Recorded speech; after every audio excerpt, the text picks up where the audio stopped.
Olá, estudante! Que bom que você veio! Neste conteúdo, vamos analisar o processo de desconcentração industrial mundial das últimas décadas. Indústria é sinônimo de geração de riquezas. Um país que possui muitas indústrias é um país rico ou que gera muita riqueza. Por isso é importante sabermos para onde vão as indústrias e por que elas vão. Basicamente, as corporações empresariais multinacionais ou transnacionais estão sempre em busca da melhor localização no espaço geográfico para obter maiores lucros em baixos custos. À medida que o capitalismo foi se transformando e a tecnologia de produção evoluindo, muitos espaços se tornaram atraentes para a concentração industrial em um momento e passaram a sofrer com a dispersão industrial, que veremos do que se trata mais à frente. Recomendo a você assistir o conteúdo de fatores locacionais tradicionais das indústrias, daqui mesmo do canal Geografácil. Então vamos analisar os fenômenos da concentração e da dispersão industrial. A concentração industrial. Primeira e segunda revoluções industriais. As jazidas de carvão mineral se tornaram as primeiras áreas de atração das indústrias porque todas as máquinas das fábricas dependiam do carvão mineral para funcionar.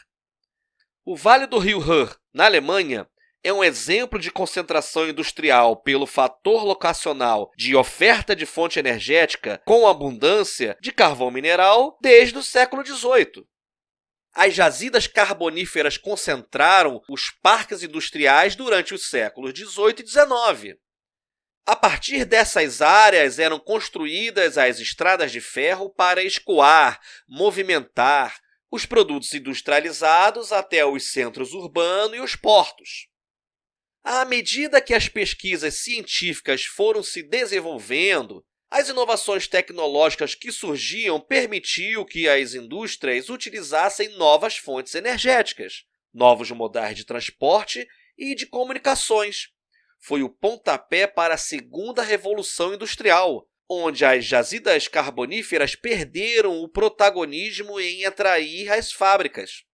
A partir desse momento, final do século XIX e início do século XX, as fontes energéticas da eletricidade e do petróleo possibilitou a dispersão, o espalhamento pelo espaço das indústrias tradicionais, metalúrgicas, siderúrgicas, as têxteis, dentre outras, e as que surgiram nesse período, as químicas, as aeroespaciais, as elétricas, etc.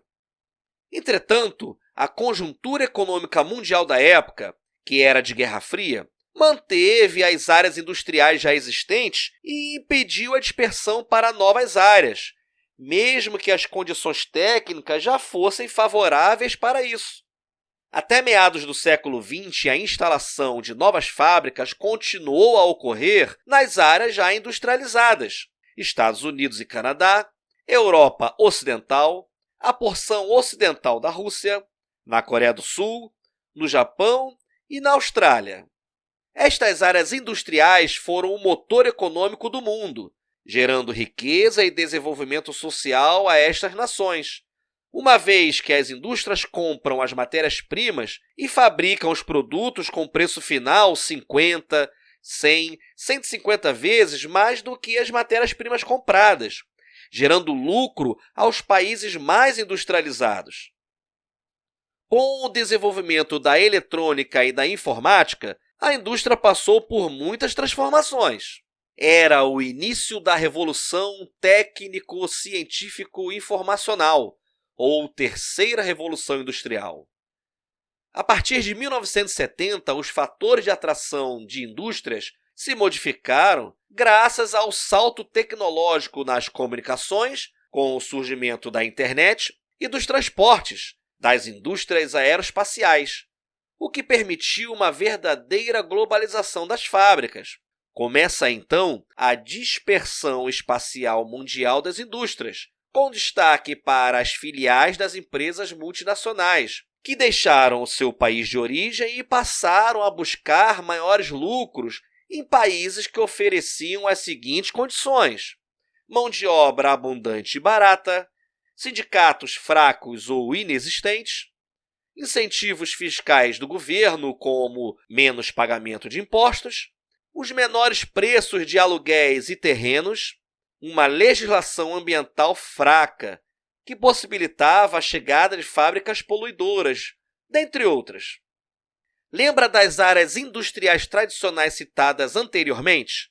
Elas ainda existem, porém se tornaram polos de pesquisa e de desenvolvimento, onde serão criados os produtos, numa espécie de cérebro da empresa. Caberá às filiais em outros países a montagem e a distribuição do produto, a custos bem menores do que a sua matriz, a sede da empresa. Os novos espaços industriais desse momento são os tigres asiáticos, a porção sudeste da Ásia, o México, com as maquiladoras, Brasil e Argentina, com forte presença estadunidense no Brasil, África do Sul, a Europa Oriental, após o colapso da União Soviética, e partes do Oriente Médio. A Índia e a China também se destacam como polos emergentes, já no final do século XX e início do século XXI.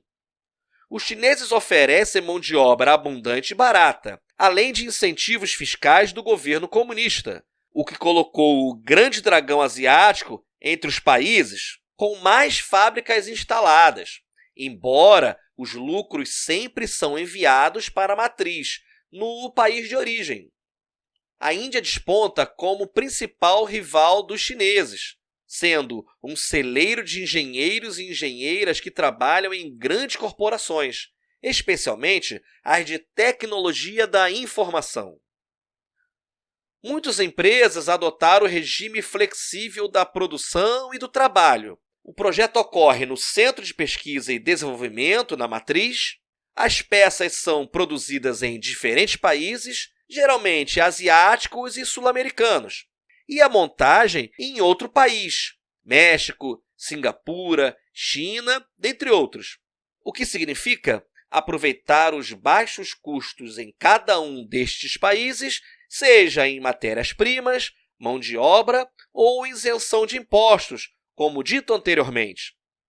O regime flexível de produção é possível graças a um eficiente sistema de logística de distribuição, utilizando sofisticados modais de transporte e de comunicação, que resultam praticamente em um encurtamento do espaço mundial, onde as empresas transnacionais conseguem fazer com que os seus produtos cheguem rapidamente em todos os lugares do mundo. E por falar em chegar rapidamente em todos os lugares do mundo, a China está adquirindo diversas empresas e terrenos nos Estados Unidos, na América Latina, especialmente no Brasil, na Europa e, sobretudo, na África, investindo em infraestruturas, portos, ferrovias, túneis, etc., em cifras bilionárias, com o propósito de dominar as várias cadeias produtivas mundiais antes de 2050 e, dessa forma, desbancar os Estados Unidos como potência hegemônica. E aí, turma, o conteúdo ajudou? Deixe a tua dúvida ou sugestão nos comentários. Terei o prazer em te responder. E também deixe o teu like, compartilhando e se inscrevendo no canal. Abraços e sucesso a você nos estudos!